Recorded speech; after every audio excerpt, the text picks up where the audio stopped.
Le gouvernement à l'époque que je dirigeais et tous les autres acteurs, les acteurs congolais, en ce qui concerne le Congo, ce sont des partis politiques de l'opposition, de la société civile et d'autres. Ce document ou cet accord a été mis en œuvre. Sa mise en œuvre a pris quelques années. Nous sommes passés d'un simple accord ou de ce document à un gouvernement de transition qui a été mis en place pendant 3 ans. Après cela, le gouvernement était en place. Les élections ont eu lieu. Avant les élections, une constitution a été adoptée. Et après l'adoption de cette constitution, des élections ont été organisées, les toutes premières élections libres et équitables. Après 1960, et des élections successives ont été organisées. Donc, la mise en œuvre de cet accord était proche de 100%, ce qui signifie que nous sommes passés d'un gouvernement de transition à un gouvernement élu, des institutions élues, jusqu'à ce que nous quittions nos fonctions en 2019. Donc, le document, où l'argument a été entièrement mis en œuvre. Merci beaucoup. C'est Diane Dangobo de Newsroom Africa. J'ai plusieurs questions. Si vous pouviez nous dire quelle était la nature de vos discussions avec le président Mbeki tout à l'heure et qu'est-ce qui vous a amené en Afrique du Sud pour avoir cette réunion en particulier. Mais aussi, peut-être pouvez-vous nous donner votre évaluation sur les raisons pour lesquelles la situation dans l'Est de la RDC reste si fragile. Juste hier, le M23 a déclaré qu'il ne participerait pas lors de la réunion à Luanda. Alors, comment résolvez-vous cela si les gens ne veulent pas se rassembler autour de la table? Et enfin, de mon côté, que pensez-vous du retrait des troupes semi-RDC? Quelles pensez-vous que seront les conséquences de ce retrait dans les efforts pour obtenir la paix là-bas? Eh bien, ce sont beaucoup de questions. Je ne pense pas me souvenir de tous, mais merci. Mais ma réunion avec l'ancien président Mbeki découle d'une invitation. Quand nous sommes rencontrés à Windhoek, je crois que c'était il y a 2 semaines, il voulait savoir ce qui se passait au Congo. Alors, il m'a invité. Et c'est pourquoi je suis venu le voir. 2 ou 3 des questions. Je ne suis pas le porte-parole du M23, alors pourquoi n'ont-ils pas assisté à la réunion ou pas? Je ne suis pas très confiant à ce sujet. Ils ont certainement leurs raisons et vous pourriez avoir d'autres moyens de leur poser des questions. Mais quelle était la 3e question? La 3e était, qu'est-ce que vous croyez? Les conséquences du retrait de la semi-RDC de l'Est de la RDC vont être importantes, étant donné à quel point la situation reste fragile. Et vous savez, les personnes qui sont censées être autour de la table ne viennent pas à la fête. Je n'ai pas suivi de très près la situation ou le déploiement. Et bien sûr l'annonce du retrait de certaines forces en RDC. Notre point de vue a toujours été, et c'est ce que j'ai dit il y a quelques semaines, cela, en considérant la situation, la solution que nous avons adoptée. Il y a longtemps, en 2002-2003, parce qu'à l'époque, nous avions aussi une situation presque similaire, où vous avez une multitude de forces armées, divers groupes armés. Aujourd'hui, ce qui est nouveau, c'est que vous avez maintenant des mercenaires qui ont été engagés par les forces gouvernementales. Notre attitude à l'époque était de demander à chacun de partir, chaque force. C'était de partir. Et c'est exactement ce qui s'est passé. Et c'est ce qui, je crois, a directement ou indirectement facilité le processus de paix qui a commencé immédiatement après. Mais est-ce la même solution que nous pouvons appliquer à la situation actuelle? Je crois que c'est en partie vrai, oui. On peut appliquer la même solution, mais en considérant que le problème est beaucoup plus profond que ce que tout le monde le pense, vous devez vous plonger dans les dynamiques internes de ce qui se passe au Congo. Et laisser de côté ce jeu de blâme en pensant que tout ce qui se passe est le résultat de quelqu'un d'autre. À un moment donné, nous devons nous demander, n'est-ce pas nous le problème ou notre problème? Et comment le résolvons-nous en tant que Congolais? Alors, quelles sont les conséquences de le retrait de Samir RDC? Eh bien, je ne vois pas de perturbation majeure dans la mesure où, en ce qui concerne le retrait, parce que ce sont des forces, à ma connaissance, qui ont été déployées dans une zone donnée, qui est les zones autour de Goma. Y a-t-il des implications au-delà de cela? Eh bien, le temps nous le dira probablement. Monsieur, ancien président, merci de nous accorder du temps. Je m'appelle Moloko de l'ENCEA.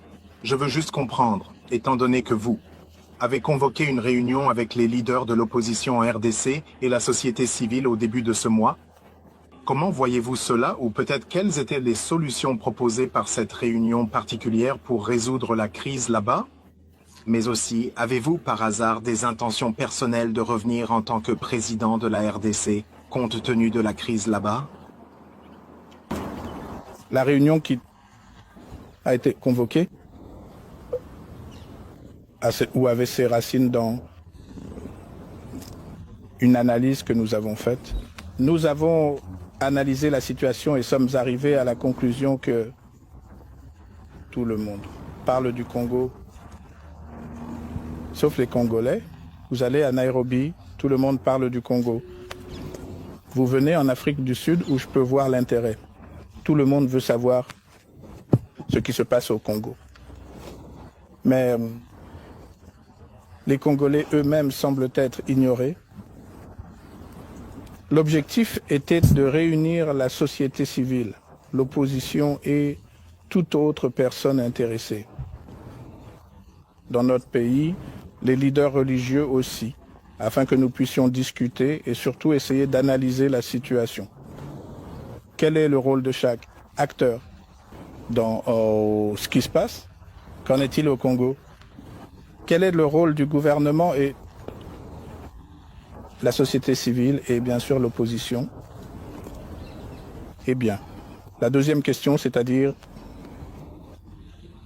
suis-je prêt? Non, écoute. Nous sommes prêts à travailler, honnêtement, travailler pour la paix. Travailler activement pour la paix. C'était notre attitude il y a 22 ans, quand nous sommes venus à Sun City et avons signé l'accord. Notre attitude aujourd'hui, être beaucoup plus informé, c'est définitivement se lever à nouveau et être en mouvement, travailler pour la paix de toutes les manières possibles. Monsieur le Président, quel pourrait être le rôle de la région, des pays voisins et de la communauté internationale, ainsi que d'autres acteurs extérieurs à la RDC pour aider à nouveau la RDC à avoir un processus de paix? Comme nous le voyons, les pourparlers de Luanda sont très instables.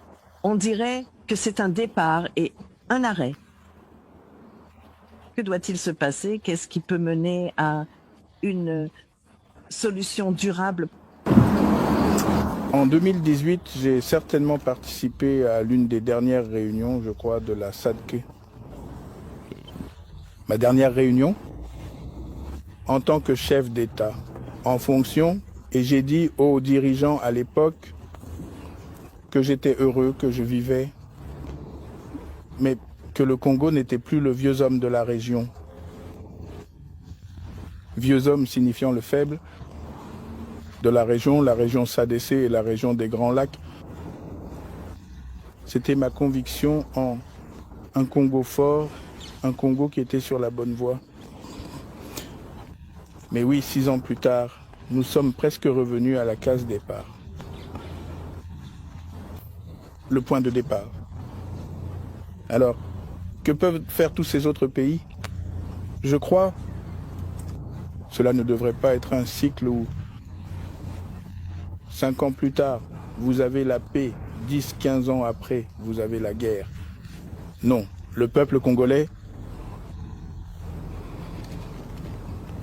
ne veut pas ça. Je crois que nous devons revenir aux fondamentaux. Pendant près de 16-17 ans, le Congo était pas 100% stable, mais assez stable pour qu'il avance en ce qui concerne le développement économique et d'autres domaines. Alors, que faisons-nous? Je crois que nous devons revenir aux fondamentaux. Les fondamentaux, c'est-à-dire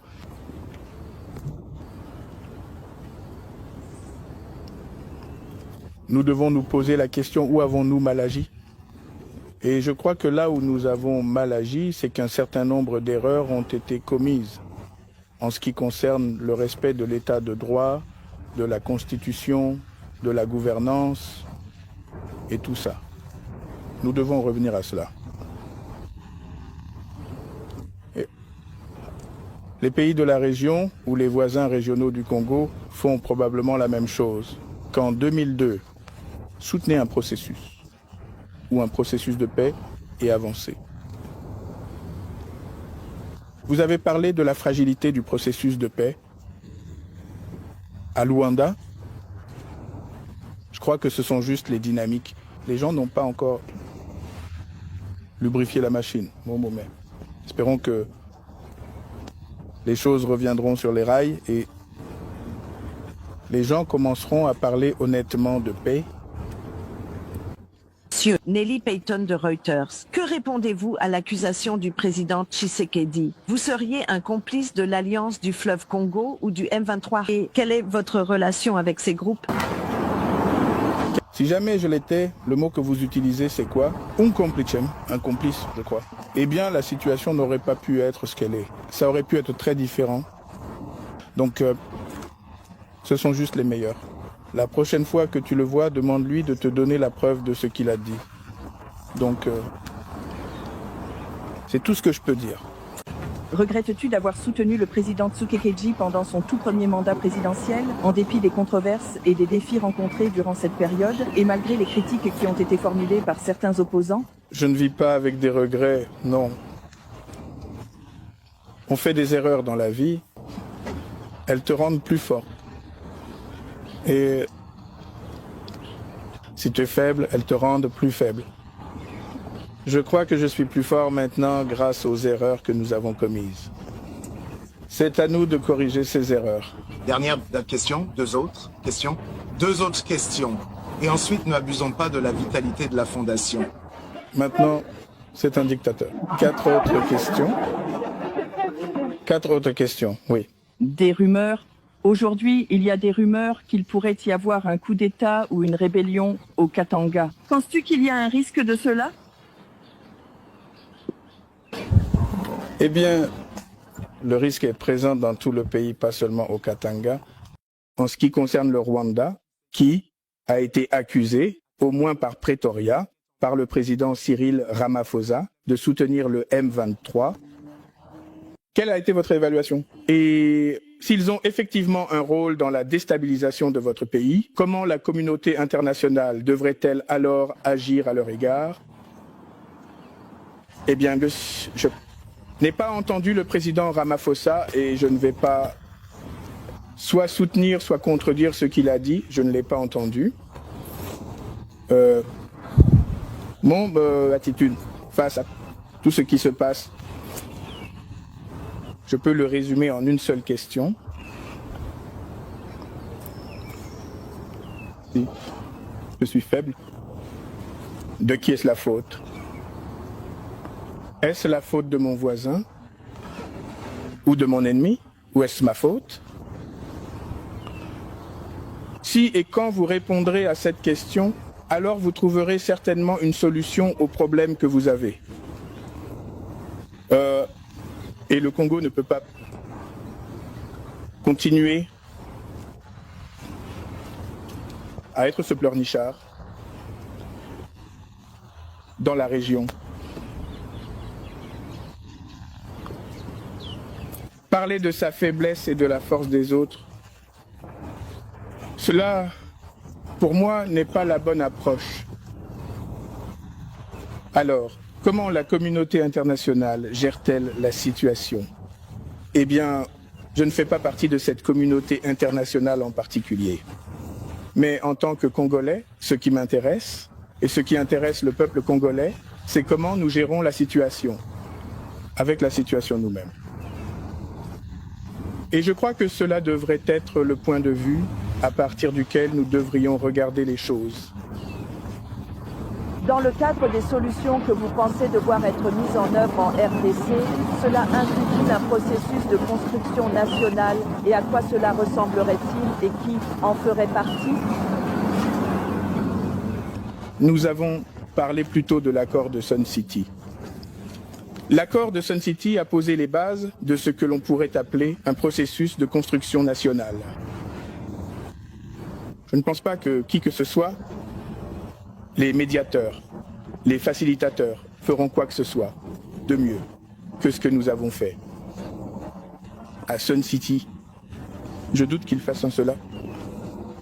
Et c'est pourquoi j'ai parlé de revenir aux bases, parce qu'à partir de cet accord particulier, nous en sommes sortis. Trois ans plus tard, avec la Constitution qui a posé les bases de ce dont vous parlez, la construction nationale, la construction d'institutions, les élections, et le reste était censé suivre. Donc pour moi, cela pourrait être l'approche. Des millions de kilomètres carrés du Congo sont à risque, donc à risque d'une rébellion ou d'une critique, à risque de troubles, n'importe où, au Congo. Donc, ce n'est pas seulement le Katanga ou une région donnée. Juste une dernière de ma part. Penses-tu que ton successeur, le président Tshisekedi, fait partie du problème actuel? Et tant qu'il est en poste, peut-être que ces problèmes ne seront jamais résolus. C'est ton impression. Mais aussi, si tu devais expliquer en termes simples à un étranger certains des problèmes pertinents auxquels ton pays est confronté, tu dirais que le problème est ici. Ce sont les ressources. Et, bien sûr, nous voyons comment ce problème se manifeste. Eh bien, je vais conclure en disant ceci. Je crois que le problème au Congo, tu l'as dit à juste titre, le problème c'est le président Félix. La solution c'est le président Félix. Alors, comment comprends-tu cela? Comment fais-tu pour le tourner à gauche et à droite? À toi de voir. Mais des décisions critiques doivent être prises. Ça, mais... et en des temps critiques, il faut prendre des décisions critiques et ce sont des temps critiques pour le Congo. Mais en ce qui nous concerne, eh bien, comme je l'ai dit, nous avons l'intention d'être très impliqués dans tout ce qui se passe, surtout en ce qui concerne la paix. Et pour se déplacer, au lieu que ce soit juste une affaire de la SADC ou de l'Afrique de l'Est, pour que ce soit nos propres initiatives, et aller dans toutes les directions, nous croyons que nous pouvons provoquer quelque chose de positif. Un changement positif, des nouvelles positives, que ce soit à l'Est, ce que nous nous préparons à faire, que ce soit dans le Sud, dans le Nord, et le Ouest. Merci. Merci beaucoup.